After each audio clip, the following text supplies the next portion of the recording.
base of operations in Sulawesi is a little slice of heaven called Wakatobi, which has a very well-deserved reputation as the definitive luxury dive resort. And when I say luxury, I mean it. Someone in charge here either was or worked with rock stars and royalty long enough to design a resort that takes care of more wants and needs than you, quite frankly, thought you had. Even more impressive, though, is the quality of the reef systems under its jurisdiction.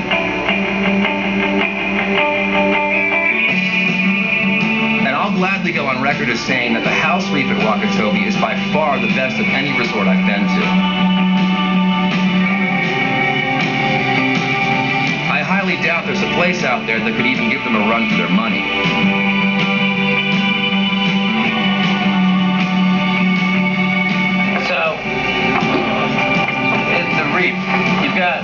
You've got a pretty amazing stretch of the house reef. I mean, it's of any house reef I've ever been to, it's absolutely the most impressive. And I don't imagine that was an accident.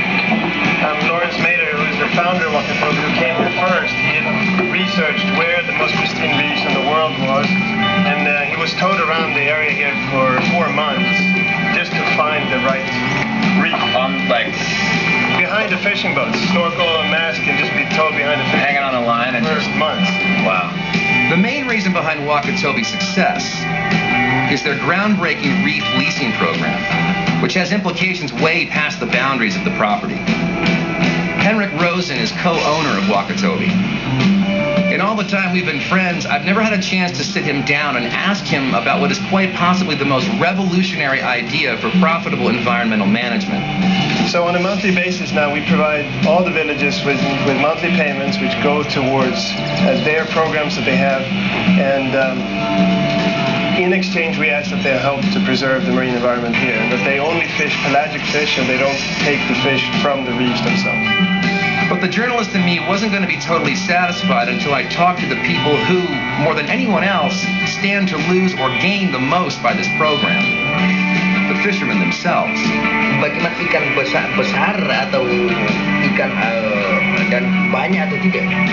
Sekarang setelah ada PT Wakatobi Resort, ikan dia tambah banyak dan banyak yang besar. So more and bigger. More and bigger. That is. Wow. I went and talked to some fishermen today. Everybody that we talked to said that not only are they seeing more fish, they're seeing bigger fish. The conclusion I'm drawing from this is what makes this work is that it's a business solution. It's not just throwing money at an issue. It's a transaction. Because we knew that providing the local community with a part of what we were envisioning was a key building block to this. We had to start there. We had to build a foundation first. If we would have waited until someday when we had a little bit of money and then hopefully shared with the local community, it would never have worked. That would have been like building a house with a roof first and with a weak foundation. Henrik's a smart guy, and smart guys never tell you anything. They show you. I must say, I am very, very glad you did.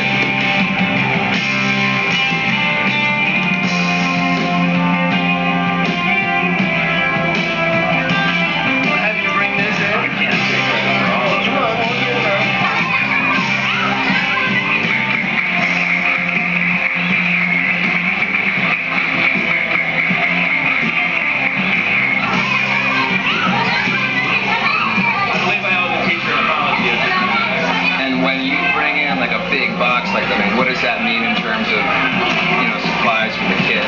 We spend an enormous amount of money on the local community on a monthly basis.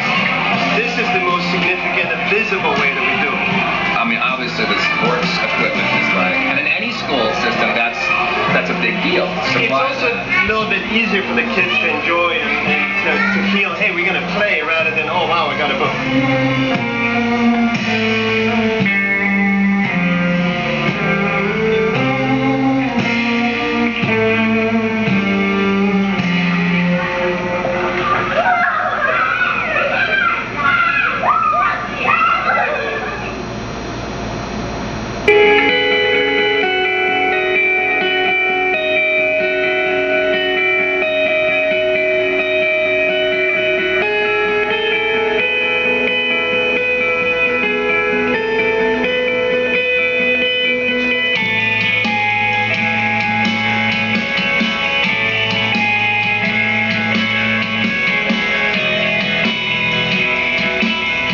rainforests of Brazil match the environmental complexity of Indonesia.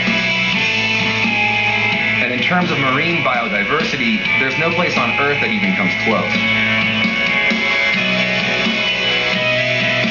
This is a place so swollen with life that it's impossible to exaggerate the truth.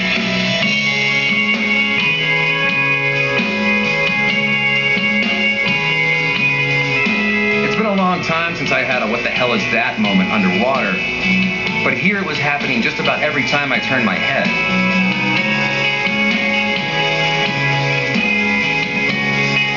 You are literally bathed in life, whether you see it or not.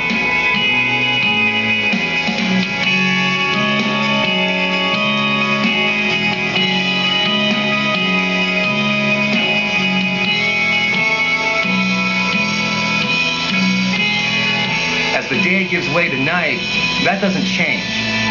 It's just a different cast of characters you're amazed by.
I saw more species than I had room for on my memory card.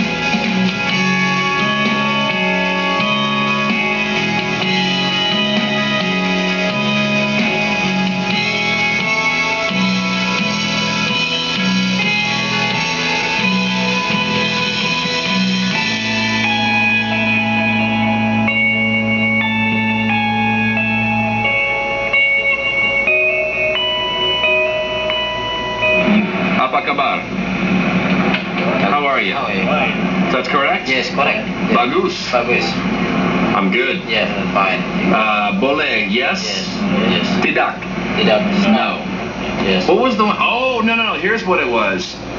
I spelled it wrong. It's tidak. Tidak. No. No. Tipak. Tipak. That's different. It's underwear. But So if you said, would you like some more water? And I said, tipak. I'm basically saying underwear. Okay. Who told me the other day that you could go from one island, or just a few islands, there could be many different languages just in those islands right next to each other? I think yes, 7. 7 language. In one island. In one island, Yes. you could have 7 different traditional Yes. languages. Wow. That's kind of, it's kind of like Cambridge, Massachusetts, to be honest with you.